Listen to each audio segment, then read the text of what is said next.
Comme vous le savez tous et toutes, dans quelques années, ou disons dans quelques mois, si tu veux, peut-être dans quelques instants, naam, peut-être dans quelques minutes.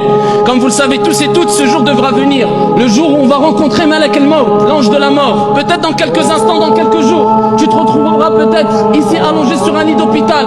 Alors que peut-être tu as des richesses, tu as des millions, tu as des milliards, tu as des maisons, tu as des demeures, tu as des lits, tu as. Walakin Allah subhanahu wa ta'ala, il te rappelle cette parole. Alors, lors de tes derniers instants, inna lillah wa inna ilayhi raji'un. Nous appartenons à Allah et vers Allah se fera le retour, même le lit dans lequel tu es. Lors de tes derniers instants, peut-être il ne t'appartient même pas. Allah te rappelle qu'il n'y a rien qui t'appartient, que même toi tu ne t'appartiens pas à toi-même. Car nous sommes tous et nous appartenons tous à Allah. Et vers Allah azza wa jal se fera le retour. Dans quelques instants, dans quelques jours peut-être. Peut-être ton visage deviendra bleu, comme beaucoup de personnes qu'on a vues sur le lit de mort. Le visage devient bleu. Il commence à être choqué, touché par une panique. Fawarab bil Kaaba. Qui n'a jamais rencontré tout au long de sa vie.